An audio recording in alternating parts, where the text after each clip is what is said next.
Hello दोस्तों, आप सब कैसे हैं। हमें आशा है कि आप लोग स्वस्थ एवं प्रसन्न होंगे। चलिए, जिस श्रृंखला पर जिन विषयों पर बात चल रही थी, है ना, अलंकार, उन्हीं अलंकारों में से आज हम लेकर के आए हैं श्लेष अलंकार। ठीक है, जो कि सभी प्रतियोगी परीक्षाओं, UP board, inter, high school वालों के लिए, बच्चों के लिए बहुत ही महत्वपूर्ण क्लास होने वाली है। चलिए देखिए, शुरू करते हैं। देखो, श्लेष का अर्थ होता है, श्लेष शब्द का जो श्लेष शब्द है वो निकला है श्लिष्ट शब्द से। ठीक है, और श्लिष्ट का अर्थ है चिपकना। ठीक है, यानी कि सीधा सा मतलब ये हुआ कि जो हमारा श्लिष्ट है, श्लेष है ना, श्लेष का अर्थ निकल करके आया है चिपकना। क्या, देखिए, चिपकना। ठीक है, इसके कई अर्थ हो सकते हैं। चिपकना कहें या चिपका हुआ कहें। क्या, चिपका हुआ, है ना, या सताव कह सकते हैं, है ना, जुड़ाव भी कह सकते हैं। ठीक है, तो जो श्लेष है उसका अर्थ निकल करके आया है चिपकना। ठीक है, या चिपका हुआ। अब देखो, अब चिपका में क्या कि एक में, चिपकना किसे कहेंगे कि एक में दो, है ना, एक में कम से कम मतलब समझें तो कह सकते हैं कि एक में दो, तभी तो माना जाएगा एक में दो। ठीक है, अब एक में दो का भी मतलब समझ लीजिए कि क्या, एक मतलब शब्द। भाई, एक का मतलब क्या है, शब्द। ठीक है, एक का मतलब शब्द और दो का मतलब अर्थ, यानी कि शब्द एक होगा और अर्थ दो निकलेंगे। कितने, दो। एक शब्द होगा लेकिन एक शब्द के कितने अर्थ निकलेंगे, दो। ये मैंने यहां पर चीज बता दी। ये कॉन्सेप्ट जिन लोगों की समझ में आ जाएगा वो श्लेष अलंकार को कभी नहीं भूलने वाले हैं। वैसे तो श्लेष अलंकार जो होता है वो थोड़ा कठिन होता है, अन्य अलंकारों की अपेक्षा ये अलंकार थोड़ा कठिन है, इसलिए आप लोग धैर्य के साथ समझें। ठीक है, अब इस आधार पर कह सकते हैं कि जहां एक शब्द एक ही बार प्रयुक्त हो, जहां एक शब्द एक ही बार प्रयुक्त हो पर उनके अर्थ अलग अलग हो ना, तो श्लेष हो जाता है। इस बिहार पर यदि हम परिभाषा बनाना चाहें तो हम कह सकते हैं क्या कि जब एक शब्द में अनेक अर्थ चिपके हो। परिभाषा देखो, यहां पर परिभाषा लिख रहे हैं, ये देखो परिभाषा, जहां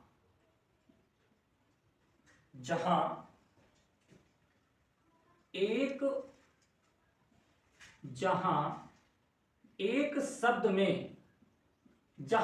शब्द में, अनेक अर्थ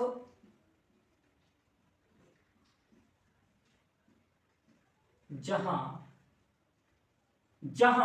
एक शब्द में अनेक अर्थ चिपके हों। ठीक है, और चिपके हों, हमारे कहने का मतलब यह है, अर्थात उनके अर्थ अलग अलग निकलते हों। क्या, उनके अर्थ जो हैं अनेक निकलते हों, उनके किनके, शब्दों के उनके अर्थ अनेक निकलते हों।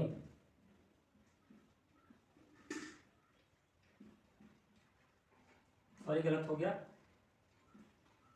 यानी उनके अर्थ अनेक निकलते हों तो कौन सा अलंकार माना जाएगा बच्चों, श्लेष अलंकार। कौन सा अलंकार, श्लेष अलंकार।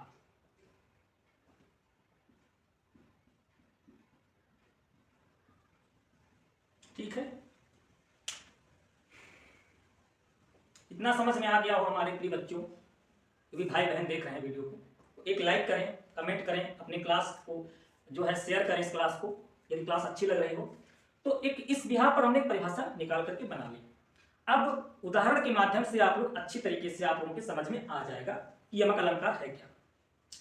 ठीक है, अब देखो उदाहरण, एक मैं ट्रिक बताऊंगा, जो अंत तक इस वीडियो को देखने वाले हैं उनको मैं एक ट्रिक बताऊंगा, उस ट्रिक के माध्यम से यमक अलंकार को आसानी से कर ले जाएंगे। ठीक है। अब देखो क्या है, यदि हम इसका उदाहरण देखते हैं, यदि हम इसका उदाहरण देखें, उदाहरण के तौर पर कह सकते हैं कि मंगन को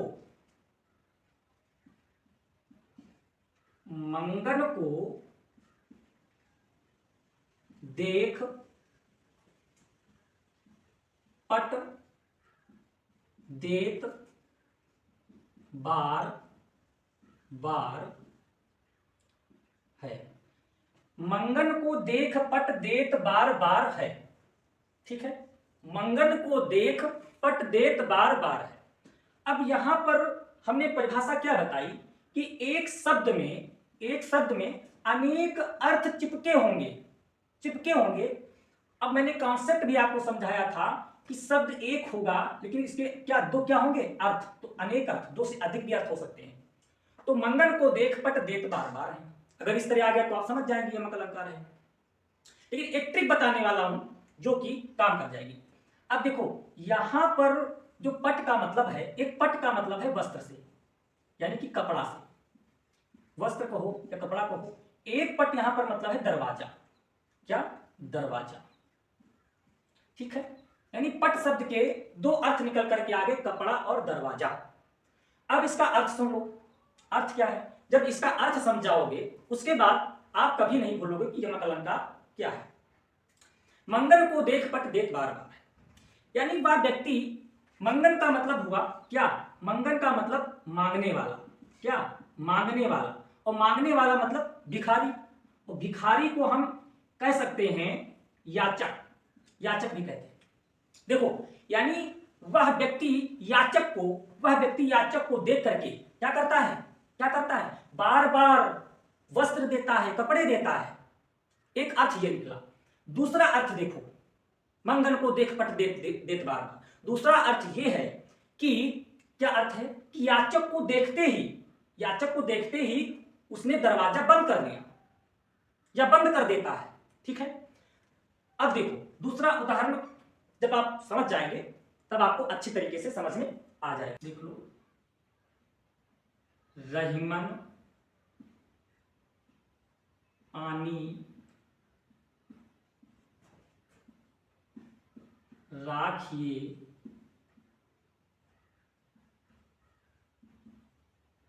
बिन पानी सब सून। रहीमन पानी राखिए बिन पानी सब सून। पानी गए न उबरें, पानी गए न उबरें, मोती मोती मोती मानुष चून। पानी गए न उबरे मोती मानुष चून, ठीक है। अब देखो यहां पर एक ट्रिक, यहां पर एक काम ये करेगी कि एक शब्द हो और एक शब्द के सापेक्ष सादृश्य अनेक संज्ञा पद हो तो वहां पर श्लेष अलंकार होता है। अब मैंने बताया था कि यमक अलंकार सॉरी श्लेष अलंकार होता है, उसमें एक शब्द के दो अर्थ निकलेंगे और दो अर्थ निकलेंगे, दो से अधिक भी अर्थ निकल सकते हैं। संज्ञा पद की बात करें, संज्ञा पद 3 से 2 से अधिक 3 4 भी आ सकते हैं। तो यहां पर यानी कि पानी का जो अर्थ है, पानी मतलब होता है चमक। अगर हम मोती के लिए कहें तो इसका सेंस जाएगा चमक, क्या चमक। कहने का मतलब है पानी गए न उबरे, अगर यदि मोती की कांति चली गई है ना, मोती की यदि कांति चली गई तो उसका कोई मूल्य नहीं रह जाएगा, है ना, उसका कोई मूल्य नहीं रह जाएगा। यदि मोती का चमक है वो चला जाए तो उसका कोई मूल्य नहीं, ठीक है। इसी तरीके से पानी का यदि हम अर्थ मनुष्य के हिसाब से देखें, मानुष के हिसाब से देखें तो यहां पर उसके है सम्मान से, सम्मान मतलब एक इज्जत, ठीक है, इज्जत यहां पर है। इज्जत का मतलब यहां पर यह है, यदि कहते हैं ना कभी कभी, क्या आपकी आंखों में पानी नहीं रह गया, है ना, क्या आपके आंखों में पानी नहीं रह गया। सम्मान के सदस्य आया है। एक अर्थ यहां पर है चूने के संबंध में, ये यहां पर इसका मतलब है जल, क्या जल ये कहें या पानी ही कहें।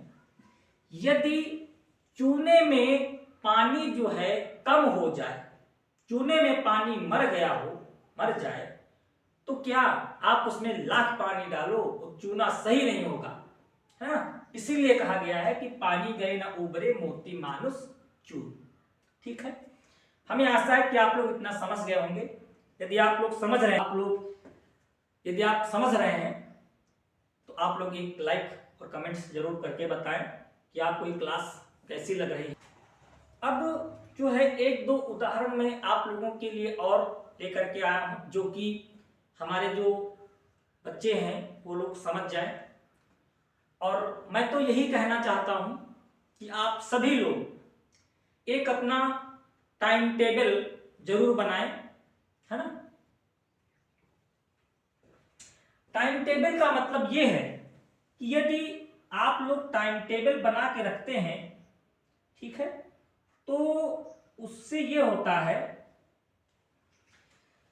जैसे कोई नदी है, यदि नदी में तट ना हो, किनारे ना हो, तो पानी इधर उधर बिखर जाएगा, है ना। पानी एक लाइन में नहीं जा सकता। इसलिए टाइम टेबल बनाने से ये होता है कि जो हम समय इधर उधर फालतू अपना व्यतीत करते हैं वो समय हमारा हो जाता है, और वही समय हमारा होता है जिसका हम सदुपयोग कर ले जाते हैं, ठीक है। आप लोगों को एक दो उदाहरण में और दे रहा हूं। देखो बच्चों, श्लेष अलंकार थोड़ा कठिन स्तर है, लेकिन इतना कठिन भी नहीं है। समझने वाले जो बच्चे हमारे हैं, जो धैर्य से देखेंगे समझेंगे, और जिनके समझ में नहीं आया है वो लोग अपना नोट डाउन कर लें, उसको बार बार देखेंगे, समझ में आ जाएगा आसानी से। चलो एक उदाहरण के माध्यम से और हम समझते हैं कि श्लेष अलंकार कैसे पहचाने, और ट्रिक के साथ भी देखते हैं।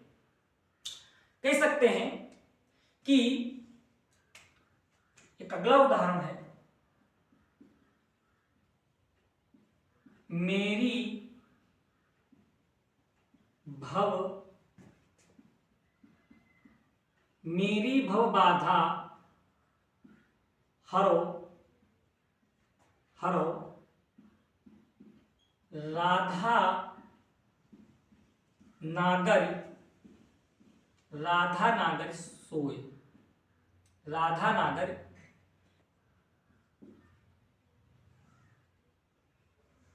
मेरी भव बाधा हरो राधा नागरी सोए, जा तन की झाई परे, जा तन की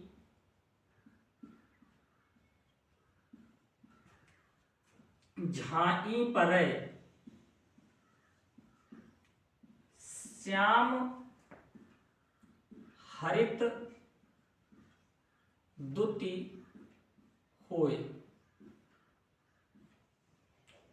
देखो बच्चों, समझ में आप लोगों के तभी आएगा जब आप लोग मन से देखेंगे, ध्यान से देखेंगे, समझेंगे, है ना, तभी समझ में आप लोगों के आएगा कि मेरी भव बाधा हरो राधा नागर सोए, जा तन की झाई परे श्याम हरि दुति होए।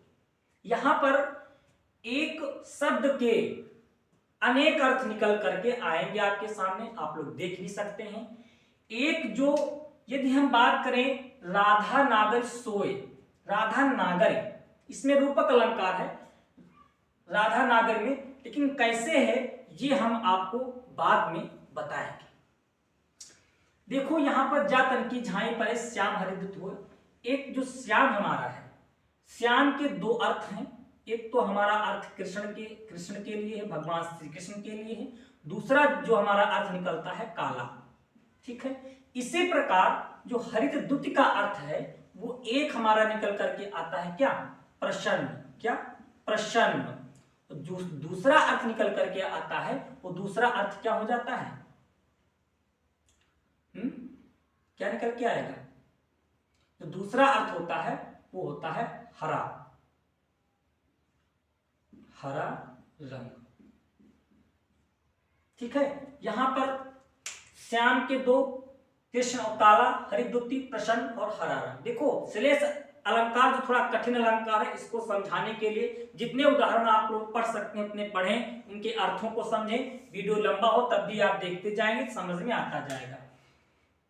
यहां पर दो अर्थ निकल कर क्या है? मेरी भव बाधा हरो, मतलब राधा नागर सोए, राधा नागर सोए। यहां पर अर्थ ये निकल करके आ रहा है कि भव मतलब जो सांसारिक जो बाधाएं हैं, भव मतलब संसार, जो सांसारिक बाधाएं हैं उनको हरण करने वाली राधा रूपी नायिका, राधा रूपी चतुर नायिका मेरी संपूर्ण बाधाओं को दूर कर दें, है ना।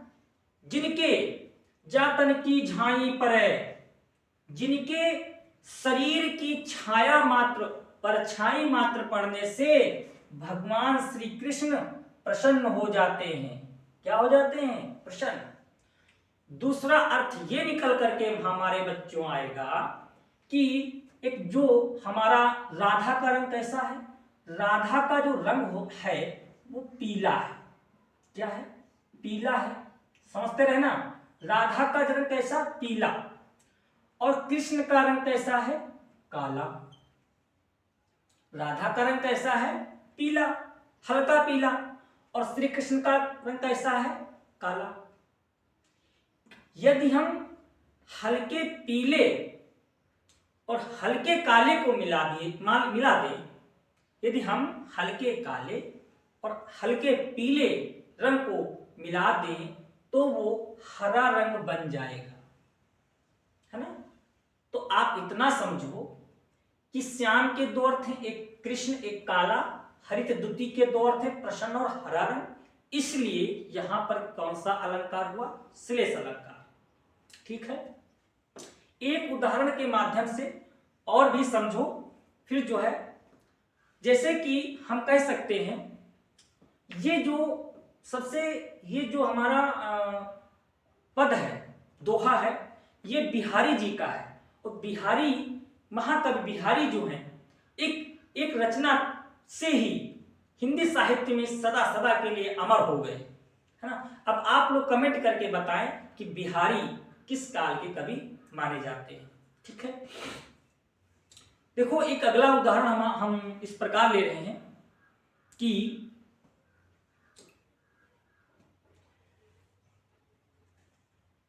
देखो एक बहुत ही अच्छा उदाहरण है कि चरण धरत चिंता करत। एक अगला उदाहरण हमारा है चरण धरत चिंता करत, है ना। चरण धरत चिंता करत, चितवत चहु ओर, चितवत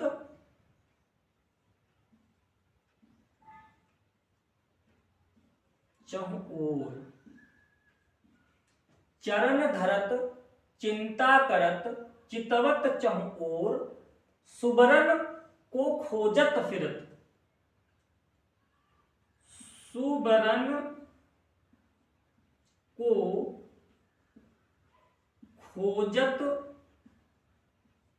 फिरत,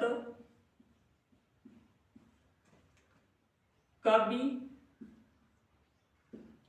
व्याभिचारी चोर। देखो जो यहां पर टाइम लग रहा है इनको समझाने के लिए, तो आप लोग प्लीज पूरा वीडियो देखिए, अंत तक देखिए, क्योंकि कॉन्सेप्ट को समझने के लिए आपको वीडियो पूरा देखना ही पड़ेगा, तभी आपको श्लेष अलंकार समझ में आएगा। क्योंकि भाई मेरे जितने मेरे भाई हैं, बहन हैं, मित्र देख रहे हैं, यमक अलंकार श्लेष अलंकार समझना थोड़ा कठिन है, इसलिए मैं अन्य अलंकार को समझाने में इतना वक्त नहीं हम लेंगे, ना ही इतना वक्त देंगे,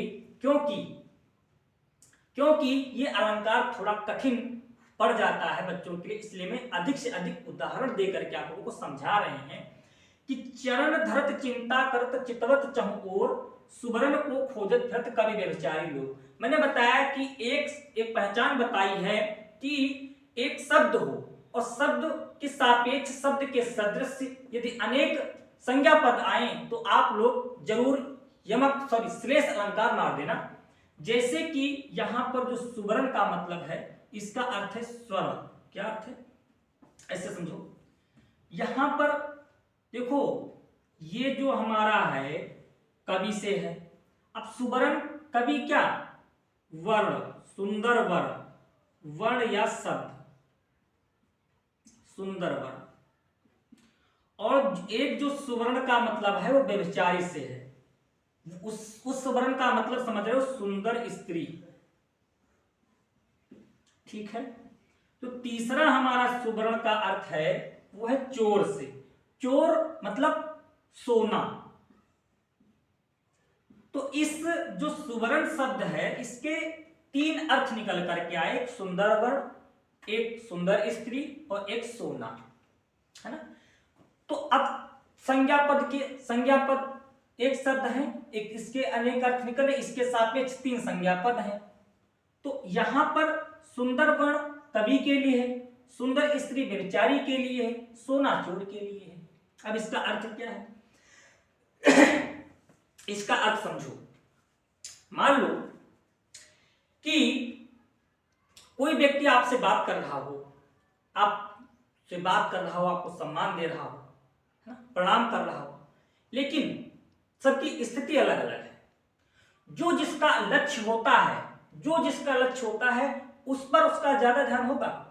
आपसे बात कर रहा हो या वो चिंता कर रहा हो या चिंतन कर रहा हो या सोच रहा हो, लेकिन उसका अपना खुद का एक लक्ष्य होता है।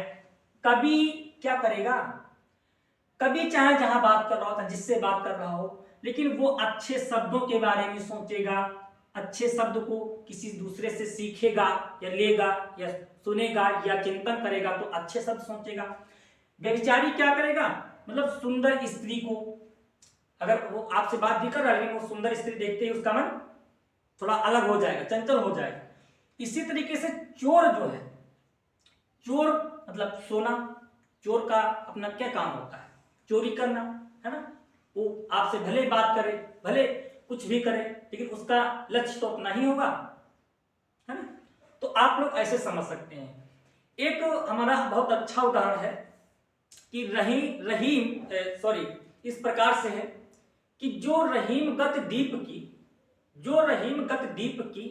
कुल कपूत की सोए, है ना। जो रहीम गत दीप की सोई कुल कपूत की सोए, बारे उजियारो बढ़े, है ना, बुझे अंधियारो होए। मतलब जो गति दिए की होती है वही गति जो है कपूत की होती है, कि जब हम बढ़ा देते हैं, यहां पर समझना, लिखेंगे नहीं आज इसको, बढ़े उजियारो हुए और क्या, बारे उजियारो बढ़े और बढ़े अंधेरो हुए।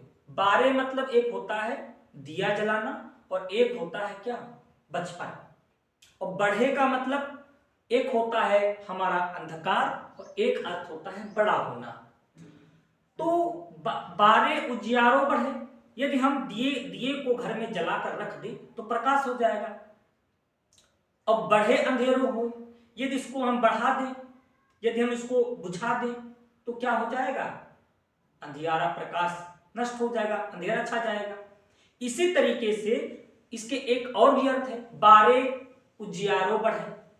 यदि बारे उजियारो बढ़े यानी जो बचपन में क्या होता है भाई, एक छोटा बच्चा घर में है तो बचपन, यदि उसका बचपना है तो वो सुयोग होता है, उसमें टैलेंट होता है, वो अपने माता पिता की आज्ञा का पालन करता है और बढ़े अंधेरो होए, और जैसे ही वो बड़ा होता जाता है वैसे वो नालायक होता जाता है ना, आज्ञाकारी पुत्र नहीं रह जाता है। तो इस प्रकार से आज हम सब लोगों ने सीखा कि श्लेष अलंकार किस शब्द से बना है, ठीक है, इसका अर्थ क्या है, और एक इसका कॉन्सेप्ट भी समझा यहाँ पर ये वाला। और ये जो परिभाषा है वो चाहे जो प्रतियोगी छात्र हों या इंटर हाई स्कूल के छात्र हों, उनके लिए परिभाषा बहुत महत्वपूर्ण है, वो लोग लिख सकते हैं, नोट डाउन कर सकते हैं, ये उदाहरण के माध्यम से समझ सकते हैं। अलंकार को सीखने के लिए, पढ़ने के लिए आप लोग जो है अनेक से अनेक उदाहरण देखें, ठीक है। और यदि आप क्लास अच्छी लगी हो तो आप लोग एक लाइक कमेंट जरूर करें। आज के लिए इतना ही, धन्यवाद।